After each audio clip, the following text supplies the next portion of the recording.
All right, so this is in your notes packet under after we've talked about constructive and destructive interference, and then what waves do when they enter new mediums and things like that. So go ahead and look this up. This is standing waves in strings. Okay, standing waves in strings. It says at certain frequencies, standing waves can be produced in which the waves seem to be standing still. So I'm going to go ahead and highlight that. Under certain frequencies, now not every frequency, but under certain frequencies, it looks like you have waves that are standing still as opposed to traveling down the wire, or string or whatever the medium is. But it looks like they're standing still. This means that the string is vibrating as a whole. This is called resonance, and the frequency at which the standing waves occur are called resonant frequencies or harmonics. I'm going to refer to them as harmonics. All right. Now it says as shown in the diagram below. So here's what I want you to do. Get out a separate sheet of paper right here. Okay. So this is a separate sheet of paper. And we're going to put it in this section of the notes. But let's go to the separate sheet of paper. All right. Here's what I want you to do. So if you need to pause for a second, you can. But what I'm going to do is I want you to draw on your separate sheet of paper a little line to represent a string. Okay. So let me just go ahead and say that that's a string. All right. And it's fixed between two boundaries. And so that's what these are. These are my boundaries. And I'm going to say fixed boundary. So this, in like a real life situation, this could be like a guitar where this is like the bridge, like the spot where you have the pegs, the tuning pegs. And then this is the bridge. So here's there's your spot. You know, here's your guitar spot. Here's the bridge, and then this is the nut. The strings actually are playing between these two things. So let me start over. That was just kind of to explain it. All right, so I have a fixed boundary here, I have a string, and I have a fixed boundary here. Now, just for the sake of this, let's say that the length of the string between the two spots is L.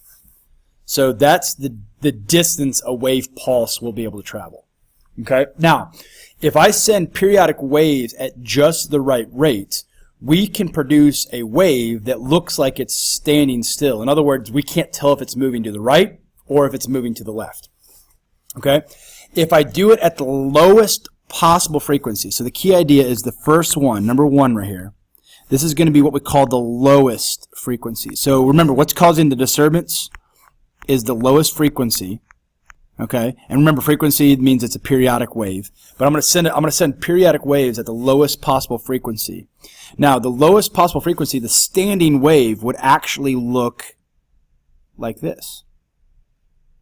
Okay, and so what I'm going to do is I'm going to draw this. I'm going to take a little bit more time on the first one.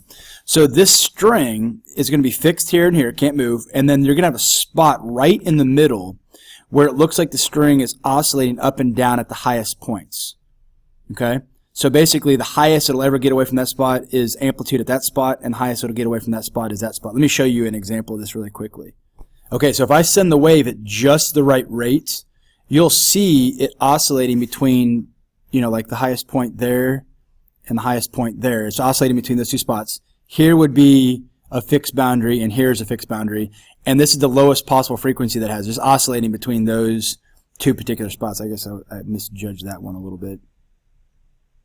It's right there, maybe. So it's oscillating between those two spots. All right. Now, this is a fixed boundary and a fixed boundary. A spot where you have maximum amplitude, it's this dotted line. It's oscillating about that point right there. That's called an antinode. And I'll go back and I'll write that down, but I'm just going to show you that here. That's an antinode. And then spots where you have no, excuse me, let me go back. Spots where you have no movement at all, that's called an antinode. Or excuse me, a node. Sorry, not antinode. That's a node. Okay? So let me go back. Okay? And so this spot that's right here, this is referred to as an antinode. If you want to write AN, that's antinode. I'll write it out one time. Antinode. And then this spot here and this spot here would be a node. So node there and a node there. That's just what they're called. So if you look in your notes, that's what they're referred to as antinodes and nodes. Okay? Now, if I take a look at that standing wave, this looks like it's oscillating up and then coming back down to equilibrium. That is half of the oscillation, right? If I continued it on to look like that spot right there, then this would be the second half where, so it goes up to amplitude, back down to equilibrium, down to amplitude, right? This is still equilibrium right there. Down to amplitude and then back there. This is one full wavelength right here. So from there, let me do this in blue so we can see a little better.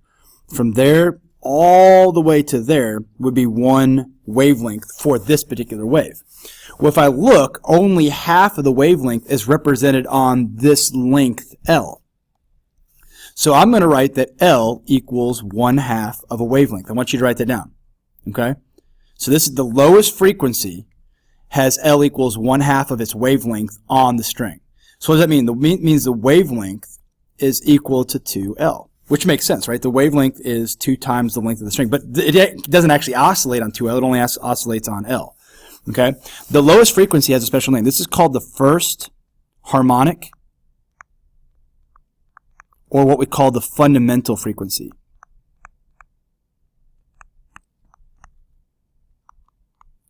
Okay? Now the fundamental frequency, when you say fundamentals, that's the basic. You know, you work on fundamentals in your sports, that's the basic. It's working on the foundations. Fundamental means the very first possible one. The lowest possible frequency we can create is that. Okay? And so lambda equals 2L. Now we do know that a velocity on any wave is frequency times the wavelength. So frequency would be the velocity divided by the wavelength. In this particular case, I'm going to say F1 to represent the lowest frequency, or what we call the first harmonic. F1 is V over lambda, which is V all over 2L. That is F1. I'm going to box that in. Go ahead and do that on your notes. All right. Now let's look at the next possible one. So I'm going to still have the same length L, so I'll call this number 2. I still have the same length L of string. So basically, it could be the guitar still. The length hasn't changed between the bridge and the nut. All right. But if I'm somehow able to vibrate at twice the rate, instead of seeing one kind of loop looking thing here, I'll call that one loop because it looks like it's just oscillating in a loop. Instead of seeing one loop, we will see 2 loops. So what I'm going to do is I'm going to divide this into equals, and I will oscillate up, stop, and then come back down. Okay? Let me do this in red for the other part. This guy will just oscillate up and down between these 2 spots right there. And this guy will oscillate here. So here, the spot of maximum position away right there, that line is referred to as an antinode. That's an antinode. And here we have an antinode. So that's antinode. Then over here we have a node. We have a node right there and a node there. Node is total destructive interference. You won't see it moving at all. Okay? You won't see it moving at all. You'll just see the spots. And so take a look. It looks like we have one full wave on there. So take a look. Up, down to equilibrium, down, back up to equilibrium. That looks like one full wavelength on L. So in this particular case, for number 2, we see that L is equal to just lambda. Okay? So let me go back up here. Lambda 1 is equal to 2L. Lambda 2 is equal to L. So remember that F2 is equal to V all over lambda 2. Now the reason I'm not writing a sub 1 here, I put a sub 1 there. The reason I'm not putting a sub 1 on this velocity or a sub 2 on this velocity is because remember, for a string, the velocity only depends upon the tension of the string and then its corresponding linear density. All right? And so for a string, that's my velocity. It doesn't depend upon the frequency or the wavelength. It only depends upon those 2 things. So I don't need to put a subscript because it's constant for this entire string. Okay? Unless I change one of these 2 parameters, but I'm not doing that here. Okay? So what I can do is, hey, lambda 2 is just L, so I get F2 is equal to V all over L. So I'm going to box that formula in. All right, let's move a little bit more quickly. The third possible one, still the same L here, still same L right there, but the third possible one is if I move 3 times as fast up and down as I had before. And so what I'm going to do is I'm going to actually have a node here and a node here, 3 equal parts, so 1 2/3 and then 1 3/3, so 1 equal part. It'll loop up, loop down, and then loop up again. Let me do that in red. So you'd see the inverse of that. So it'll look like it just stands and moves up and down between those 2 spots. There is one antinode there.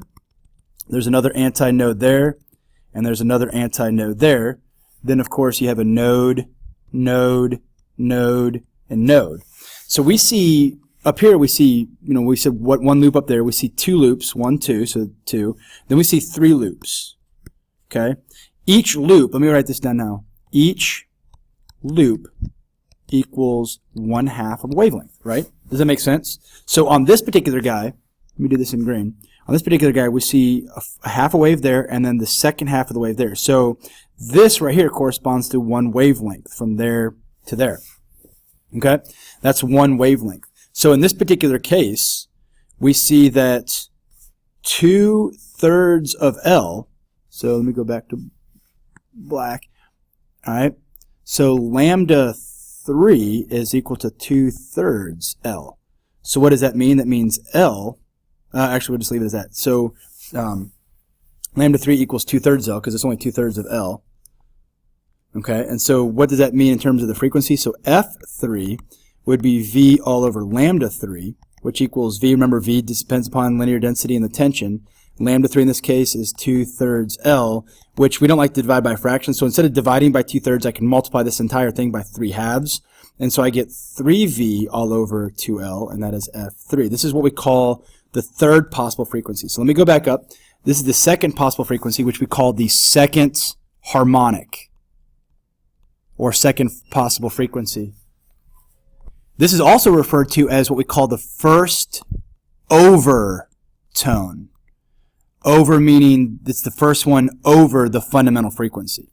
So if we come down to this one, this is what we call the third harmonic, or the second overtone. Okay? All right, let's do one more.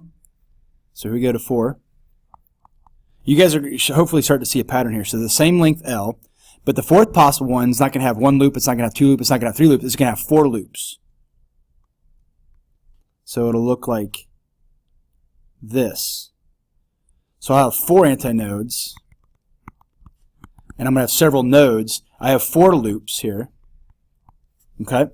And so if you look, this is one full wavelength. So this is still L from there to there, but now we have a wavelength that's there, correct? And so the wavelength is equal to half L. And so this is lambda 4. Okay, lambda 4. So F4 is equal to V all over lambda 4.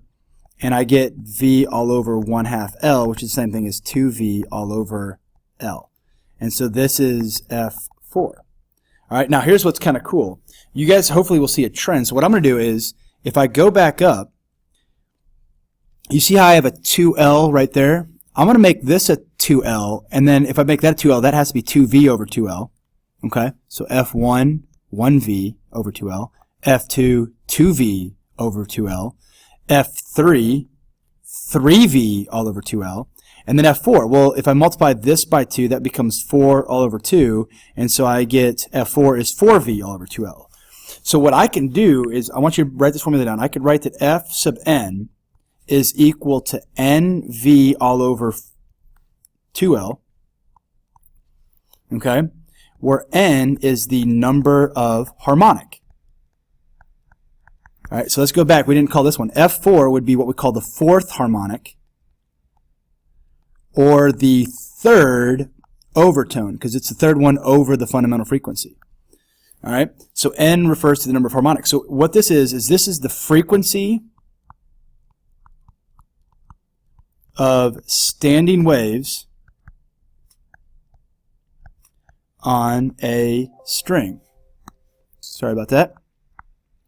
Okay, the frequency of standing waves on a string. And so I have this relationship. I could also come up with a relationship for lambda as well, all right, where lambda would equal 2L all over n. So if you go back, lambda n equals 2L over n. N is a whole number. Okay, and so if I plug in 2L over n, so lambda 1 was 2L. Lambda 2 was just L because 2 over 2. Lambda 3 was 2/3 L. Lambda 4 is 2L over 4, so that would be 1/2 L. And so this is always true as well. And these are in your notes packet, so you can highlight that. Okay, and so these are what we call standing waves. So let me go back to this guy right here.